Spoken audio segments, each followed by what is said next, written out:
অন্যের সম্পদের উপর যারা লোলুপ দৃষ্টি ফেলে এরা চোর, এরা চোরের চাইতে আরো খারাপ।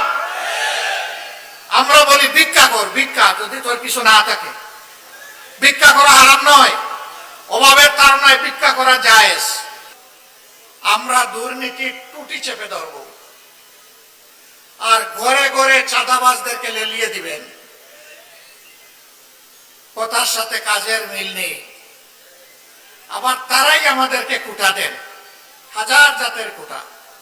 আমরা নাকি কোথায় জান্নাতের টিকিট বিক্রি করেছি। আচ্ছা, আপনারা কেউ কি জান্নাতের কোনো টিকিট বিক্রি করেছেন? আপনাদের কাছে কি কেউ কোনো জান্নাতের টিকিট বিক্রি করেছে? আপনারাও বিক্রি করেন নাই, আপনাদের কাছেও বিক্রি করেন নাই। জান্নাতের টিকিট কারা বিক্রি করেছে?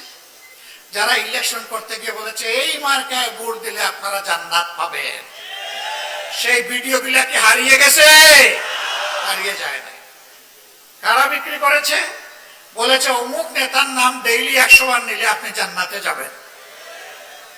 তারা আরেক ধাপ অগ্রসর হয়ে বলেছে আমাদের অমুক নেতার নাম নেওয়ার আগে উযু করা লাগবে।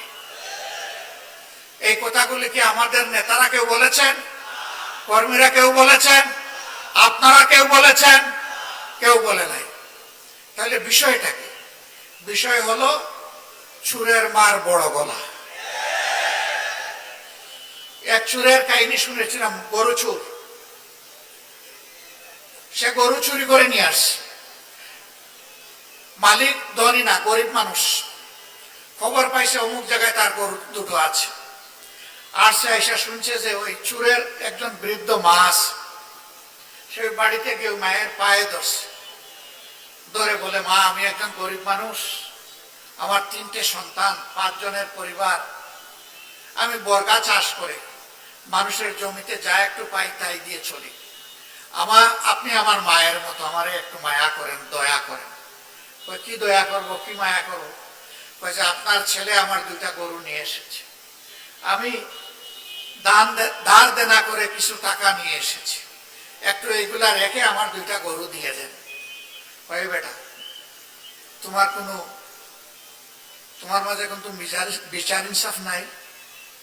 মা আমি কি বেইনসাফি করলাম? আচ্ছা বলো আজকে তুমি কত টাকা নিয়ে এসেছো? তো সে সামান্য একটু টাকার কথা বলছে। তো জিজ্ঞেস করতেছে আমার ছেলেটা যদি ওখানে হাতে নাতে ধরা খাইতো তাইলে তাকে কি 2-1টা কম দিতা? তখন তো লাথি ঘুষি দিতে দিতে মেরেই ফেলতাম। সে তো ভাগ্য বলে চলে আসছে, এখন 16 আনা পাওনা দিয়ে তার কাছ থেকে নিতে হবে, 1 টাকাও কম দিলে মানব না। এরই বলে চুরের মার বড় গলা। অন্যের সম্পদের উপর যারা লোলুপ দৃষ্টি ফেলে এরা চোর, এরা চোরের চাইতে আরো খারাপ। আমরা বলি ভিক্ষা কর, ভিক্ষা যদি তোর কিছু না থাকে। ভিক্ষা করা হারাম নয়, অভাবের তাড়নায় ভিক্ষা করা জায়েজ। কিন্তু চুরি এবং চাঁদাবাজি সর্বাবস্থায় হারাম।